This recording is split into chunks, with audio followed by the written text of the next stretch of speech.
23 match ਇਦਾਂ ਸੀ ਜਿਹੜੇ ਗੋਪੀ ਫਰੰਦੀਪੁਰੀਏ ਦੇ ਤੇ ਸੁਖਮਨ ਦੇ ਮੈਚ ਲੱਗੇ ਸੀ ਆਪਸ ਵਿੱਚ। 23 ਮੈਚ ਆਪਾਂ ਮੂੰਹ ਨਾਲ ਕਹਿੰਦੇ ਨੇ ਸੌਖੇ ਆ, ਹਰੇਕ ਪੋਸਟਰ ਤੇ ਲਿਖਿਆ ਹੋਣਾ ਗੋਪੀ ਫਰੰਦੀਪੁਰੀਆ ਵਰਸੇ ਸੁਖਮਨ ਚੋਲਾ ਸਾਹਿਬ। ਇੰਨੇ ਕੁ ਫੋਨ ਆਉਣੇ, ਜੇ ਕਿਤੇ ਮੰਨ ਲਾ ਵੀ ਹੋਰ ਕਿਤੇ ਮੰਨ ਲਾ ਇੱਕ ਦਿਨ 2-3 ਮੈਚ ਵੀ ਹੁੰਦੇ ਆ, ਉਹਨਾਂ ਨੇ ਕਈਆਂ ਨੇ ਫੋਨ ਕਰਕੇ ਮੈਨੂੰ ਪੁੱਛਣਾ ਬਈ ਅੱਜ ਵੀ ਸੁਖਮਨ ਤੇ ਫਰੰਦੀ ਦਾ ਮੈਚ ਕਿੱਥੇ ਆ, ਵੀ ਉਹਨੂੰ ਫਰੰਦੀਪੁਰੀ ਉਹਨੂੰ ਫਰੰਦੀ ਕਹਿਣ ਲੱਗ ਗਏ ਸੀ, ਉਹਨੂੰ ਸੁਖਮਨ ਕਹਿੰਦੇ ਸੀਗੇ ਨਾ। ਮੈਚ ਬੜੇ ਭਿੜਦੇ, ਪਰ ਜਦੋਂ ਸੁਖਮਨ ਦੇ ਜਾਣ ਤੋਂ ਬਾਅਦ ਮੈਂ ਗੋਪੀ ਦੇ ਹਾਲਾਤ ਦੇਖੇ, ਉਹ ਵੀ ਗੱਲ ਜਿਹੜੀ ਸੀ ਹੈਰਾਨੀਜਨਕ ਸੀ ਮੇਰੇ ਵਾਸਤੇ ਕਿ ਉਹਨਾਂ ਦਾ ਆਪਸ ਵਿੱਚ ਇੰਨਾ ਪਿਆਰ ਸੀ ਜਾਂ ਕੀ ਉਹ ਚੀਜ਼ ਨੂੰ ਤੁਸੀਂ ਨੇੜੋਂ ਦੇਖਿਆ ਉਹਦੇ ਬਾਰੇ? ਬਿਲਕੁਲ ਹਾਂ, ਉਹ ਸੁਖਮਨ ਤੇ ਫਰੰਦੀਪੁਰੀ ਗੋਪੀ ਦੀ ਟੱਕਰ ਜਿਹੜੀ ਗਰਾਊਂਡ ਦੇ ਵਿੱਚ ਸੀ, ਬਾਹਰ ਨਹੀਂ ਸੀ।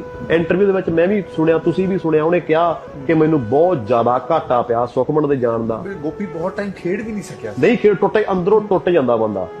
ਹੁਣ ਮੰਨ ਲਾ ਕਿਤੇ ਉਹਨੂੰ ਵੀ ਫੋਨ ਆਉਂਦੇ ਵੀ ਤੇਰਾ ਸੁਖਮਨ ਨਾਲ ਮੈਚ ਕਿੱਦੇ ਆ, ਕੀ ਜਵਾਬ ਦੇਊ ਉਹ?